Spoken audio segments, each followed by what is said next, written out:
chosen ones, empaths. I was briefly like going through the comments, as I do. I was going through the comments and I stumbled upon a comment.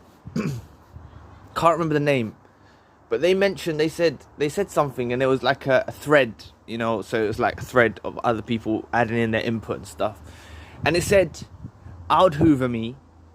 Basically, that's what the comment was about. It was like, "I would hoover me."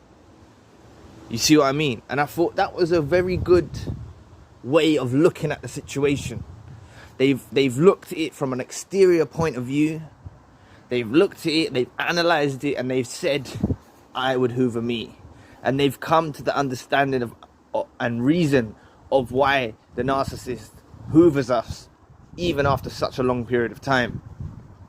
It's because, and it gave me the topic idea about the narcissist never forgets about you for good. The narcissist doesn't forget about you for good. They don't. You're eternally locked in their brain. You are stored inside their brain, inside their consciousness, eternally. The more they hurt you, the more pain they put you through. You have to understand, as time progresses on, you know, they go in to meet new supplies, time goes on, you actually increase in value. Because the more suppliers they encounter, right, the more they realize that you were the one and the one person in their life that was sent there for true love. The more and more times they encounter new individuals, all of the things that they used to have a go at you about, you know, diminish you about, you know, slander your name about, smear your name about, all of the bad things they used to put you down about, that gets put to the back of their mind. It's no longer on the forefront. And they start to revalue you again. They begin to revalue you again. And honestly, they may have gone through 3-4 suppliers by now, you know. But it doesn't matter. The more suppliers they go through, the better. As painful as it might seem to some of you, I don't want to trigger any of you, but you have to let them go and wander and engage with these new suppliers. Now, I'm not telling you this to let them ever come back into your life, because that's a whole nother video topic if you let them back into your life. And I don't want any one of us, chosen ones and empaths, to ever let those dusty creatures back in our life again. But what we've got to realize is you know what you did for the narcissist. You know in your personal journey, right? And I'm sure of it. I'm sure some of you helped build them up. Some of you helped them find jobs. You know? Some of you cared for them when they were ill. Some of you really built them up from the scraps that they were when you first met them. Not to say that they were all trashy when you first met them, but they wasn't the version that they left you like. The version where they left you distraught, crying over them, hurt. That wasn't the same version that you met when you initially met them. That's because they stepped on you and they used you as a platform to level up on. But you've got to understand, the more longer time goes on, you would naturally think that the more time goes on, you begin to forget about a person. But with a narcissist, the longer time goes on, the more it intensifies. Because they've had such a high hit of a dopamine rush. You know, you gave them that fuzzy feeling inside them, right? When they met you. Because they couldn't believe their luck that they ran into someone so pure-hearted, empathetic like yourself. You gave them fuzzy feelings, right? And naturally, through the course of the relationship, your supply started to dwindle, and they wanted to get more and more and more from you. And naturally, we can't do that. We can never satisfy a narcissist wholeheartedly, right? So they began to diminish you, devalue you, smear your name, drag you through the mud, done all of that. You know, and then they're scrolling on their phone one day, or they're out and about in the town, and they see something greener, they see the grass is greener, and they go over there. And this is the actual point of time when that you have to let go. You have to never ever try to pull them back in, right? I've learned that from experience. Let them go is so much more powerful. But this is when the journey really begins for the narcissist. You know, initially they're excited. They found someone new. They're thinking this person's better than you. They're thinking, yeah, they found a diamond in the rough. Someone keeps correcting me in the comments. I say a diamond in the dirt, but they say it's called a diamond in the rough. They say, yeah, I've got that. I've captured it. I've captured a new supply. Got someone better. Little did they realize this person is toxic. This person cheats on them. This person is not good to them, right? And what happens? What begins to happen? Do they remember the bad things that you so-called done? You supposedly done, I should say. Do they remember those things? No. They remember the good things you done. They remember your care inside. They remember your love inside. They remembered you when you visited them when they were sick or helped them when they were sick. Right? They remember all of that. They remember that warm, fuzzy feeling, that high dopamine spike rush that you gave them. Right? Because that's what they are. They're like dopamine junkies. Right? Chasing this dopamine rush. And you gave them that highest dopamine rush possible. Honestly, you did. You're a chosen one. You're an empath. They're not getting that from no one else. They're not getting that from nobody else on earth. And believe you me, you were probably the first empath they encountered in their life and the last empath they're going to encounter in their life. Because we're rare. Does my channel have 1 million subscribers? No. Will it get 1 million subscribers? No. Why? Because my content is created and catered for chosen ones and empaths only. And there's not as many empaths as they claim to be empaths in the world, right? That's why they won't even really reciprocate what I say in my videos. They'd rather watch someone else's content. But you lot enjoy the content. You lot resonate with my message that I'm spreading to you. That's because we're reasoning with each other. That's because we connect with one another. We understand each other. We're both empaths. We understand each other. We have a common understanding. You see? But this narcissist, you know, they don't forget about you. They don't forget about you. They can't. They can't forget about you. They never forget about you. For good. They'll remember you always as that high, intense, fuzzy, warm feeling, dopamine rush that they had back in their prime. Because let's say it's been a few years now. They're not as shiny as they used to be. They ain't on their A game like they used to be. You know, with age, oh God, I've said it before. They age like milk, right? We age like fine wine. Empaths and chosen ones. Why? Because we don't carry the burdens of all of our bad things that we've done through our life. You know, these lot have got like entities hanging all off them. You know, hanging off them.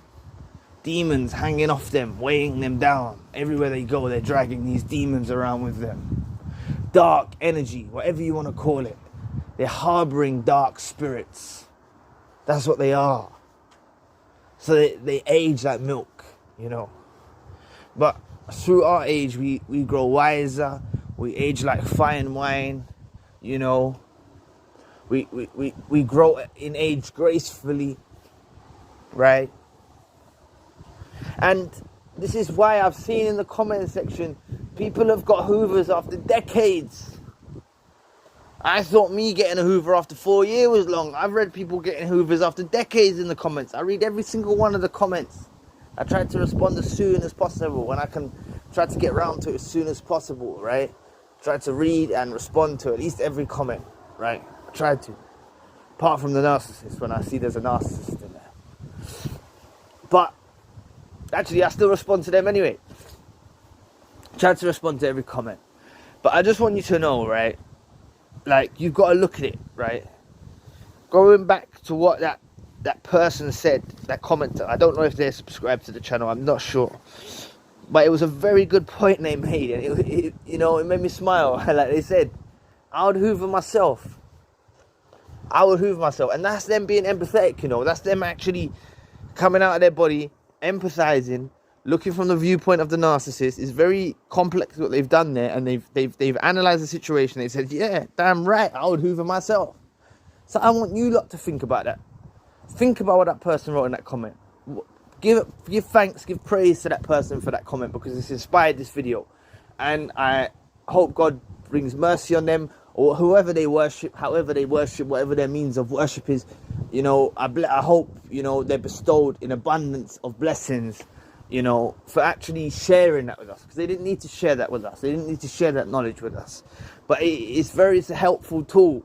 And I hope they heard this video, and I hope, you know, I hope they receive blessings for that, because honestly, what we put out into the universe, we will receive. We what is it? Reap what we sow, you know. So just remember, the narcissist is never going to forget about you for good. They're never going to forget about you. You're going to be constantly dwelling in the inner dimensions of their mind. You gave them the highest dopamine rush that they can possibly get. And that's what I try to make you understand, that when you see them with new suppliers, it's not hitting that level. It's not cutting it. It's not cutting it. It's not like how it was with you. You got to understand, even non-narcissistic people that have gone through relationship to relationship to relationship, it's harder to pair bond. Divorce rates are higher.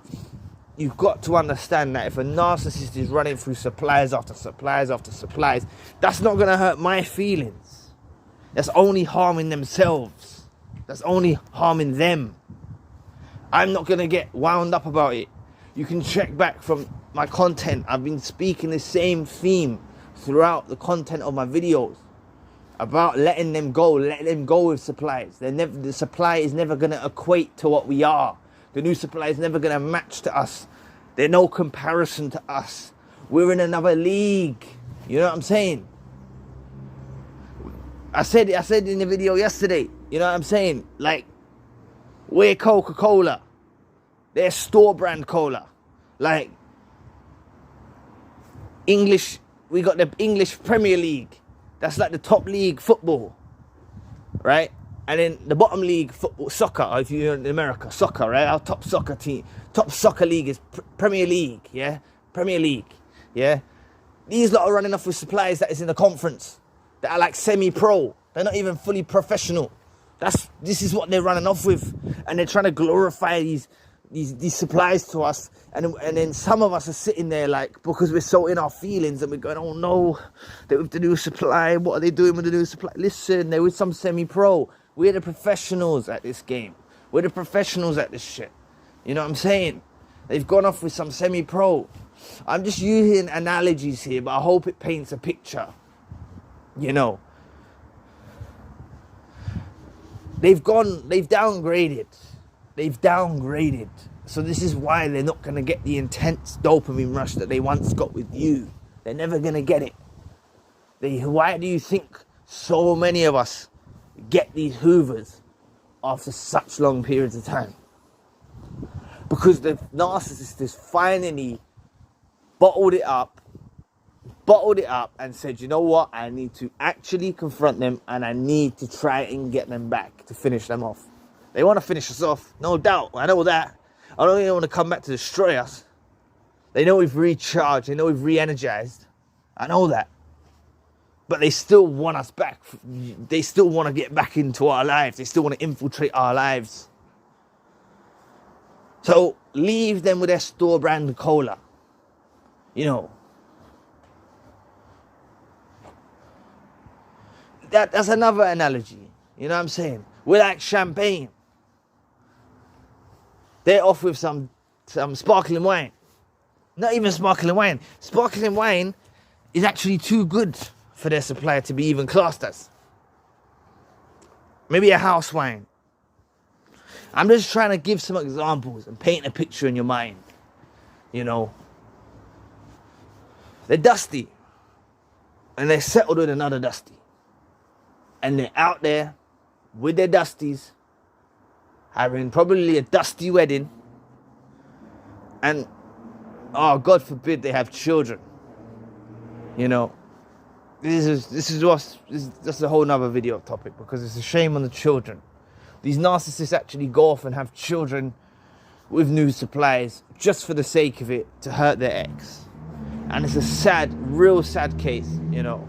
It's a real sad case, because these narcissists can't actually pair bond with their children. They get jealous of their children. They get jealous of their children's attention. It's a sad story. But I'm not a parent, so I don't know too much about that. So I try not to touch that too much on my topics. But just from when I've spoke to subscribers and people, when I've done sessions, etc., it sounds like that a lot of the theme is, this is from experience that they're telling me. This is information they're telling me, that, you know, their narcissistic partners were jealous of their children, were jealous of the love that they gave to their children. And it's a sad story. It's a real sad story. Really bad, you know. But God's there. God's the protector. God doesn't give us more than we can handle. And I pray that those children will be safe and they'll be okay. But back to the current theme, back to the topic of this video. Just remember, the narcissist never forgets about you for good. They never ever forget about you. You are going to be a recurrent theme in their mind. You know, of course, momentarily, they might have something to eat, they momentarily forget. But then they might have something to eat that actually reminds them of you. They might be driving down the road and they might forget about you momentarily, but they might drive past a place that you two used to go together and it reminds them of you. Do you see what I mean? This is what happened. So just remember, yeah, don't worry about nothing. You remember the narcissist. You need to empathize in the situation. You need to come out of your body. You need to put yourself in their shoes. Yeah? I know it's very hard to think like a narcissist, but you've got to understand how much of an impact and a blessing you was in their lives, and they know you was. They stepped on you to get to a platform to build up. They went crashing and tumbling down afterwards. You know? It's like them climbing up and going off a diving board. You know, they don't actually walk in the plank on a pirate ship. You know, they think they're going somewhere. And it just drop all the way down. Downgrade. That's what it's like for them. They thought they were heading somewhere. They thought there was some grass over there that was greener on the other side. They really did. But that grass is not greener than what you provided. You provided real sustenance. You provided real love. You provided real compassion, mercy. You enriched their souls. You have a beautiful soul. And they went off and downgraded. So leave them with their downgrade. Let them go off like milk. Trust me. You don't even want to catch one of them 5-6 years down the road. I'm telling you. You don't even want to catch one of them walking near you 5-6 years down the road. You'll be like, whoa. You'll be like, oh damn. I dodged a bullet there. Trust me, we've all got better things coming for us. Don't worry. Our divine counterpart is there. They were nothing but a counterfeit. We'll find the person that was destined for us. I've heard from someone, a subscriber, I've mentioned this previously, but if you haven't heard me say it before, I'll mention it again. Their father was with a narcissist for 20 years, and he met his soulmate in his 70s. And he went off and started to travel Africa, and the person, his new soulmate, is actually a wonderful person. And this is coming from the actual child, you know, the child of him, right? So the person knows their mother was a narcissist, but they've seen their dad blossom, and they've seen their dad have a beautiful life, you know, and escape the clutches of the narcissist. So don't worry, man. If you're in your 40s, your 50s, your 60s, 70s, it's never too late, man. It's never too late at all. Anyway, thank you all for watching today. I wasn't going to do this video, but thanks to that subscriber. So everyone give praise to that subscriber, give thanks to that subscriber for what they said about I would hoover me. I thought it was really cool. Anyway, I'll catch you all soon. If you would like to donate to the channel, you can find the details in the description box. And if you would like a one-to-one session as well, you can find the details in the description box. And lastly, if you want more spiritual-based content, you can head over to the other channel. The link is also in the description box. So anyway, I'll be back with another video soon. Peace.